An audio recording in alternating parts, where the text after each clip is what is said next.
So hello, everyone. Welcome, everyone from online around the world and in person in Geneva. We know some of you are just arriving, so welcome. Please get comfortable. My name is Sarah Henley Shepherd. I am the co-chair of the IUCN FEBA working group that is hosting this event. We look at nature-based solutions in humanitarian contexts. Before we get started, we want to go over some basic housekeeping and ground rules, please. So at the next slide on discussion guidelines, we'd really welcome everyone to engage in this discussion in a respectful, curious way. We're here to learn, we're here to co-create, we're here to connect, and the fact that we all come from different backgrounds, experiences, institutions, languages, and expertise, that's what makes us so powerful. So you may hear terms or see examples that may be different than what you're expecting. And we welcome that difference and we welcome constructive discussion in the breakout sessions. So in person, I know it's hard to not have conversations, and I'm probably interrupting some right now, but we just welcome you to sit down. You will have lots of time to interact in person during the breakout session. And similarly for our virtual colleagues, could you please make sure that you're on mute unless you are called on or raise your hand. We will be holding all questions and discussion at the end of the breakout sessions as well as in the closing plenary. So please feel free to write your questions or comments in the chat online. And if you're in person, feel free to write those down on your laptop or your notepad. And we will make space for those questions and comments during the breakout sessions. If you do run into any technical issues, there's a technical support lead in the room in CICG, and Veronica will be your main facilitator in that room. If you have virtual technical issues, please message Catherine or Rose. They are both co-hosts of this event as well. Next slide, please. So welcome again, everyone. I know a few of you have just joined in person and virtually. My name is Sarah Henley Shepherd. I'm co-chair of the IUCN FEBA Working Group on Nature-Based Solutions and Humanitarian Contexts. We're really happy to have you all here with us today. We know that there's a lot of sessions and events going on, and we're thrilled that you're here with us. We will be recording the session. We are also allowing people to use AI notes. So if you have any concerns about this, we just want you to be informed at this time. You're welcome to be on video. You don't have to be. Certainly during the breakout sessions, we'd love to see our virtual colleagues on video to make it a bit more personal, but it's fully up to you. What we'd like to do now is for the in-person folks, feel free to look around you and introduce yourself to one or two people next to you. If you're in the virtual cohort, please in the comment box, share your name. If you are working with a particular institution or organization, and if you are willing, share what brought you to this session. Are you working in this space already? Are you just interested in learning more or connecting with other colleagues? We'd love to hear who you are, where you're coming from, and what your interest is. So we'll just give you a few more seconds to start typing in or talking with your neighbors.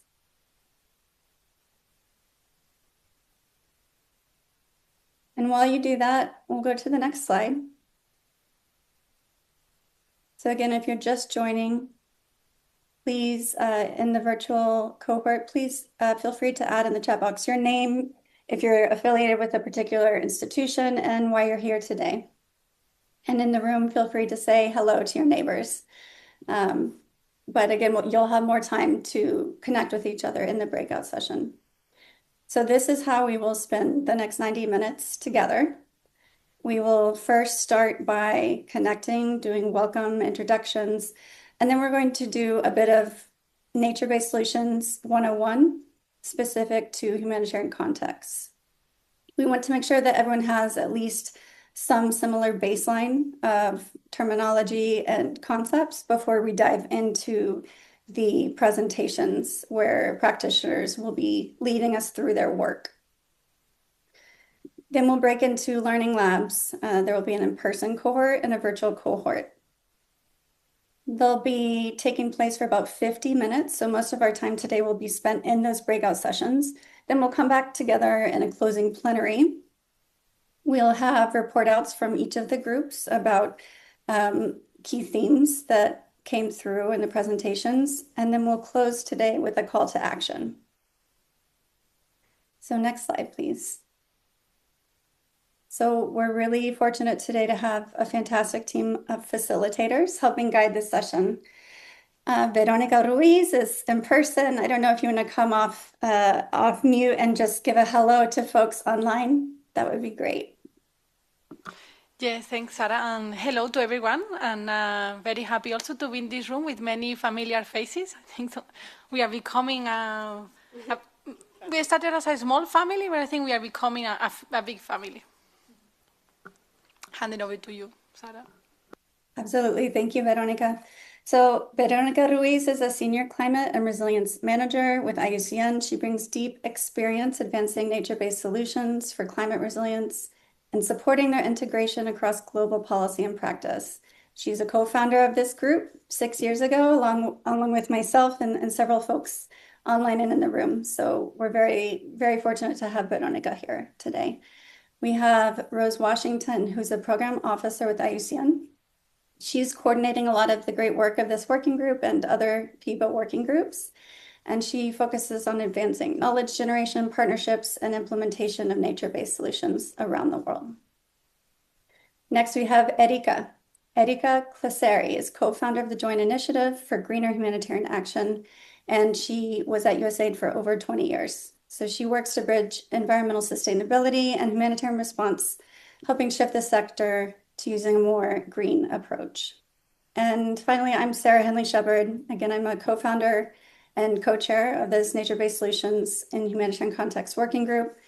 I also worked with my co-author Jen Hoffman on publishing the Sphere Impact Guide on Nature-Based Solutions for Climate Resilience, which we'll talk about a bit more later. If you're in the room, there should be copies that you can take with you. And if you're online, we can share the link to that resource. So really, together, we'll be guiding today's discussion in person and online and helping really surface insights from the entire group. Next slide, please. And Veronica, I will hand it over to you. Thanks, Sarah. I won't take much of the time because I think there will be very interesting conversations around the work that all of you are doing on the ground, on the nexus on environment, humanitarian, conflict, and so on. But just to give you a little bit of a hint of why we are here today, we have been doing this for the past, as Sarah mentioned, for the past 6 years, having this event at HNPW. But this working group that we have was born from a conversation that we had. We were talking about, okay, humanitarian actors, environmental actors, we are talking the same, but we are using different language, right? So how can we come together? So we found that nature-based solutions was kind of the connector at that time, the key word, and this is still being the key word. So that's how the working group was born. And then it was an incredible work behind. We say, okay, we have NbS. At that time, IUCN launched for now, is the only standard on nature-based solutions, how to design nature-based solutions. And we decided together also with a Sphere an opportunity of how we can move forward into NbS within the humanitarian context. So that's how the NbS guidance was born, right? So this was all the work behind by Sarah and Jen. I'm not sure if Jen, maybe she will be online too. They were leading all this work on making possible the guidelines, and there was a lot of people. We were all behind bringing our knowledge in to make that possible. And this is how the group was born. And since then, we have been really trying to push into, okay, the guidance is then, but then what? So that is why we are trying also to have this call for action that we hope many of you will be part of our working group and keep moving forward on this nexus all together. And back to you, Sarah. Thank you, Veronica. I think now we're going to move to a quick interactive session. It's a quick poll. So if you go to the next slide, Catherine, thank you. You can use your phone to join. We are going to ask a few different questions.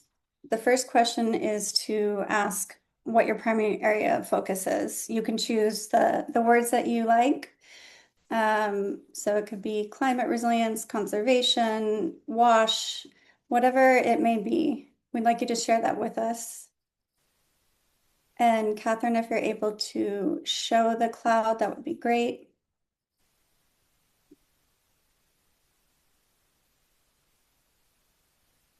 Perfect, thank you.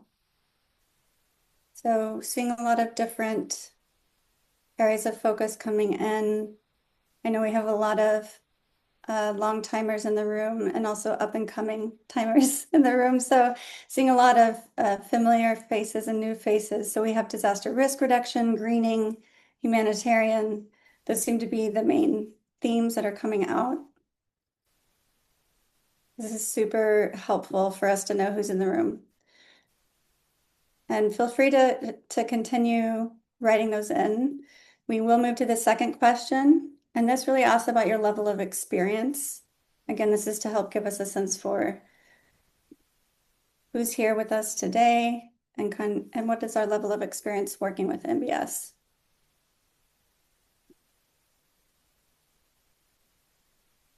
So we're seeing a lot of answers coming in on moderate, okay?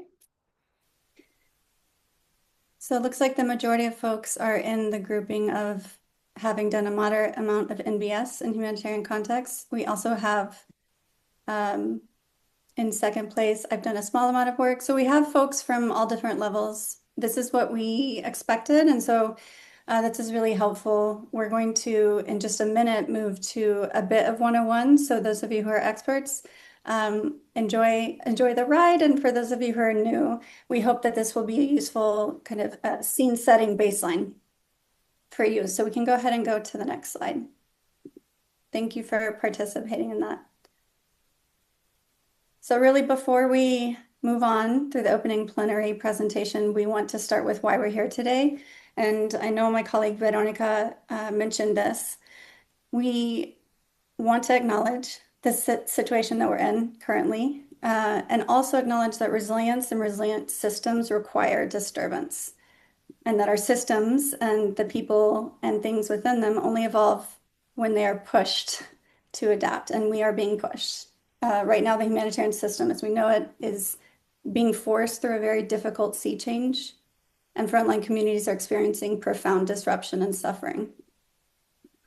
We know that it's times like this that may make it harder to advocate for green solutions, nature-based solutions, but in fact, this disruption is creating space for us to rethink how we operate, space to reimagine our relationship with nature, and as not only a constraint or a source of hazards, but also as a partner in reducing risk and supporting recovery. Because this is not a reset for us, this is really a moment necessary for transformation. We'll drop in the IASC Humanitarian Reset Roadmap if you haven't seen it. In particular, as we look at item 25, bring together scaled up anticipatory action and a green humanitarian reset that is ready for the climate challenges ahead. This is where we are focusing our contribution. So we're really looking forward to the conversation today and a chance to move humanitarian action to a more equitable, climate smart, and nature positive process. Veronica, I'll hand it over to you for some NbS 101. Thanks, Sarah. And as I said, we are a small family here in the room. We are over 20 colleagues here, but online, I can see 57 people online. So, I mean, good event today. And I don't want to take much of the time talking about NbS and all the technicalities. I think we all know quite well. We are all experts in the room, and here sitting I have 4 experts on NbS. But just behind, linking with the FEBA working group, like why the working group was born, and it's because of NbS as the connector, right? And when we talk about nature-based solutions, we are not just talking about environmental friendly type of actions, but really thinking about how we work with nature and how we also provide co-benefits through those actions. not thinking only about biodiversity co-benefits. And here working for a conservation organization, the International Union for Conservation of Nature, but it's not only about working with nature, for biodiversity co-benefits. It doesn't work. Otherwise, NbS won't be the connector. The connection is here is how we think also about the social co-benefits. We work with the people as well, with nature, for nature, and with people, for people. We cannot forget that we cannot avoid this connection in between people and nature. But also as well what Sarah was mentioning, and many of you work in the sector, so also the connection with climate. If you see so far, we have been working sort of in actions that are happening in the present, but not really considering and what will happen in the future.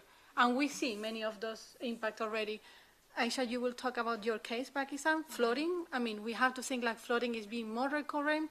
The negative impacts, they are even more devastating. So how we think also in the longer run, how this impact will impact people and nature, because nature is an important factor when we consider and design these kind of interventions. So that's why we thought like NbS is the connector of the work that we all are doing.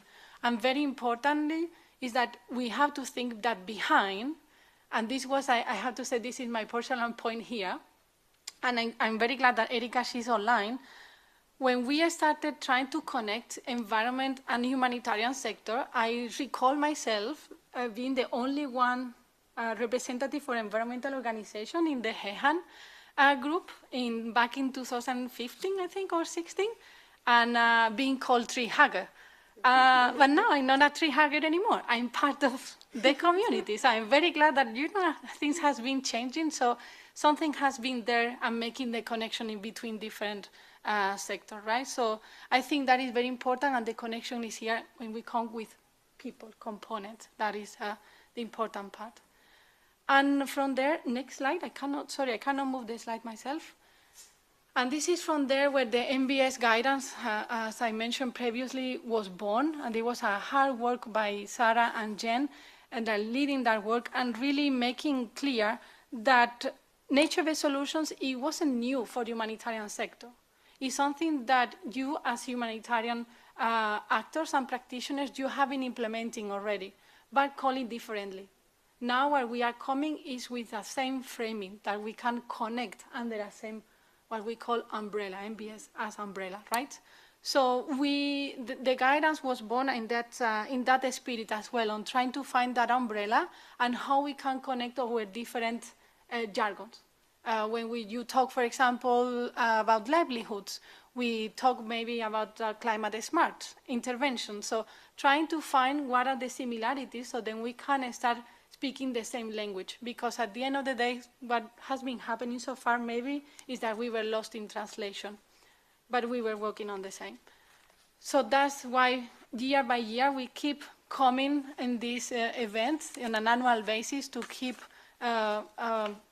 promoting that our motto, no? It's like we working the same, but having a different talk. Next slide. And again, this is coming back to what I have said before. What are the risks of not including nature? We have seen in many cases that by not including nature or factoring nature in planning, in management, or in coordination, it had happened that there were unintended negative impact or effect, no? Later on. So that is something that we have to factor. We have always one good case, is the case, I mean, I think I have been repeating myself year after year, but it has been a change maker there, is in Cox's Bazar, where nature wasn't considered. You see like an impressive, massive movement of people in an area which has been devastated in terms of nature. Nature completely cut, forest completely gone, of course, for a primary consideration, which was for having energy for the displaced people, but of course not factoring that if you are cutting forest, the soil stays naked, and then it's raining, and then what happened with water? Soil is not able to absorb all that water. What happened? The water will come to people, and people will be affected. They are already under stress, right? They have been displaced. So now, after displacement, also you have to go through the stress of being affected by flooding or by other impacts. So that's why the importance of factoring nature in here. We really need to come together. We just need to sit, plan, and make good management plans in place. And we have, of course, many other examples to come in, but I think this one is the most illustrative one. And again, that's why we decided to come together in this working group a few years ago and to say like how we can move from the theory into the practice. The practice is the guidance, but beyond the practice being in the guidance is how we put this into action on the ground. And of course, as well, is how we advocate at the policy level that we have been doing in parallel in the different international policy fora. So over to you with this, Sarah. Thank you, Veronica. In the interest of time, I'll keep these very brief. The most important highlight of today is the practitioner-led session. So there's a lot of challenges that we will hear about today, some that we are aware of and some that may be new given the change in the landscape of donor funding. Next slide, please. We understand that we need to look at multiple scales of how NbS can or can't work and in what types of contexts and under what types of conditions. And so what we're going to hear in a minute from Erica is to show us a little bit of clarification between what is a true NbS, what is a hybrid solution that combines bioengineering and natural solutions, as well as what is primarily gray infrastructure and may actually have negative impacts on the environment. Over to you, Erika.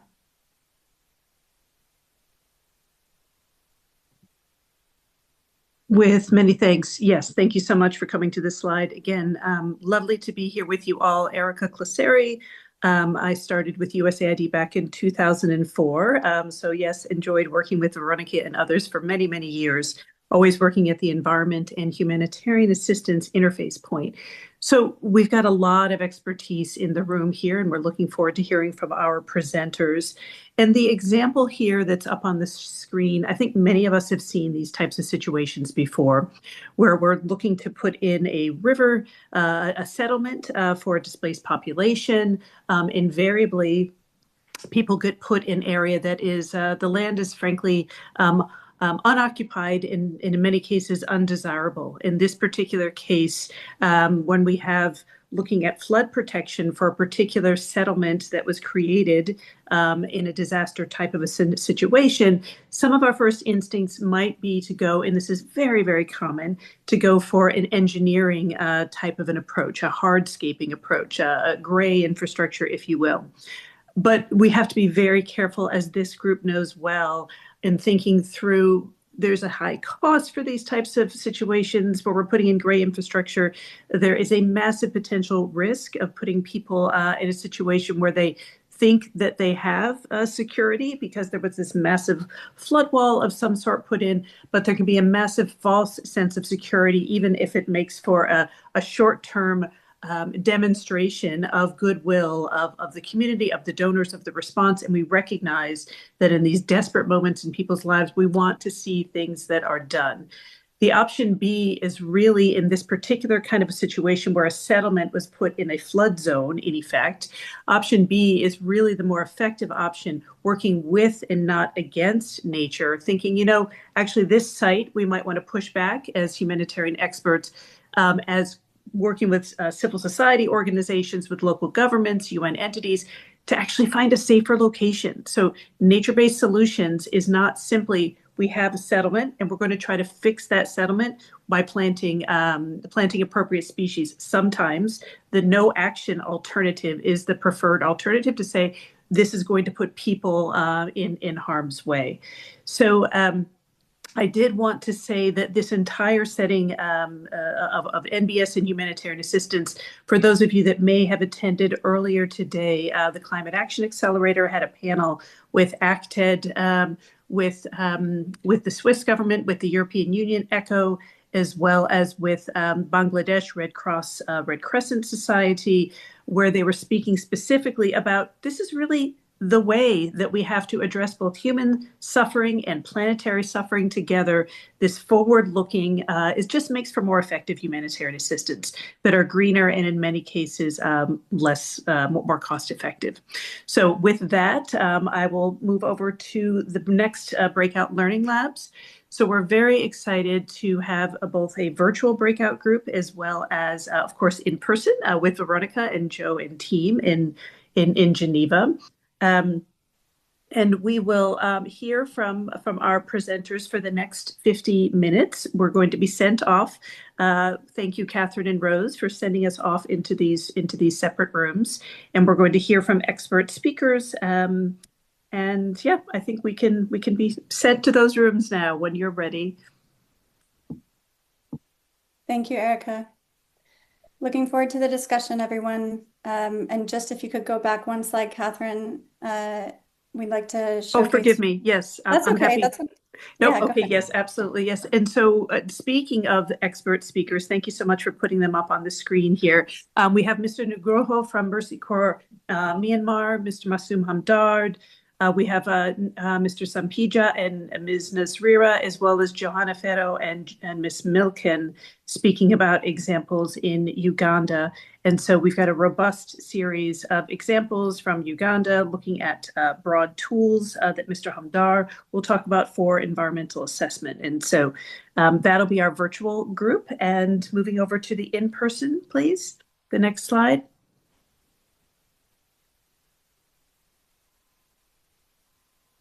Next slide, please. Lovely. Okay, thank you.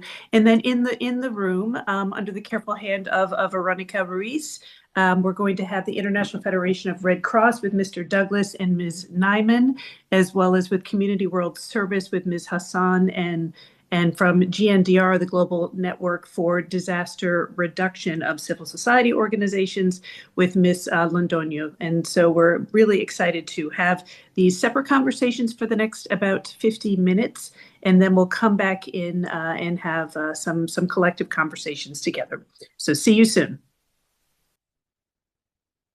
Welcome back, everyone.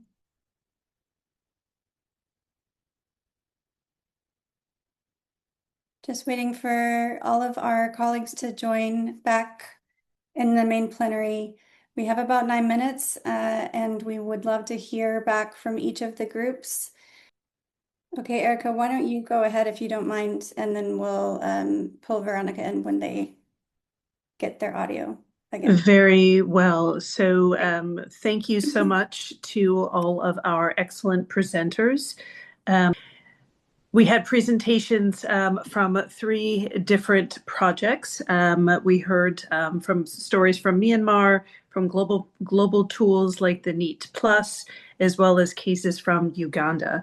And if I have enough time, I just would like to say, in our Myanmar case, like many humanitarian locations, our expert speaker talked about the concerns about multiple overlapping crises and how ecosystems are really the foundation of human security, and how when we embed nature in these humanitarian programs, we can improve the environmental fragility even in a context of the humanitarian space. For example, highlighting ecological farming, reducing the use of agrochemicals.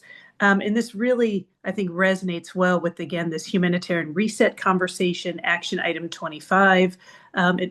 So thank you so much for that excellent example coming from Myanmar.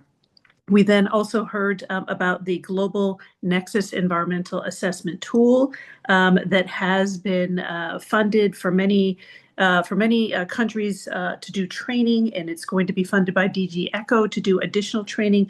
Hopefully that will be something that will be of interest to you. And the Nexus Environmental Assessment Tool is also recognized by the Climate Charter for Humanitarian Organizations that's signed by over 400 signatories, likely including your own organization. Finally, we heard from the Nakavali project in Uganda, really about the importance, touching upon the importance of land tenure and the critical role that Ugandan partners like YICE or YICE, the Youth Innovation Community Empowerment, or in Basutu, to really work with communities in co-designing, really as a means of respect for the knowledge and the networks that the communities have and the knowledge of their landscapes. And again, echoing, I think, this important concept that that resonates with many of us about nothing without us, right? So the communities are essential, and these are really a lifetime project, as our colleague from the Basutu organization said. This is your land, and we're helping manage your vision. So I think I'll stop there, but I did just want to kind of reflect in the space of such loss of USAID stop work orders and the humanitarian reset, efficiency and austerity measures. It was extremely inspiring to see in this meeting as well as across HNPW. It really shows that we are fit for purpose as a community, that we can do more with less, because frankly, in the environment and humanitarian space, we've been doing it for years. So we can do this. Anyway, over to you, Veronica, for a readout. Thank you. So we have 3 presentations. We have colleagues from IFRC and setting the tone first on about the funding shift, now cutting funds and so on, and all the challenges that we are facing, which is a challenge, but also it may be a good challenge because it's bringing us together and even closer. And also about how to do joint advocacy as well. It's advocacy, but also at the policy level, very important. All the work that we do, it has to be reflected and endorsed somewhere. And also very important, I think it was a very good message that Nini, unfortunately, she left. It was about aggressive messaging. I think we have been very soft so far in how we really push forward for this joint agenda. And I think the time is now, no? Yes, it's true. We have funding cuts, but why? It should not impair us into moving forward, but being realistic. Because also we have been given time to colleagues in the room to give their say, and being realistic, it was one of the key messages that we received. And I think it's very relevant to the fact of working on localization. And then we have colleagues, Aisha from Pakistan, and as well Carolina, the example of Colombia, on how we can work, of course, on a broader landscape level, but also with having local actions. Because it's very important, and Aisha say, local knowledge. We have to bring the local knowledge. Local knowledge first is what you say. And definitely also the example of Carolina, no? Local knowledge, traditional knowledge, but also how it is possible to come up with public-private partnerships. And I think in the days we are living, it will be like the case to come up with more and more of these type of cases. And why not, no? Even, yes, with empathy, but also being localized by bringing the voices of the people we work for and with, which is voices. It was another key word or a message which was coming from the room.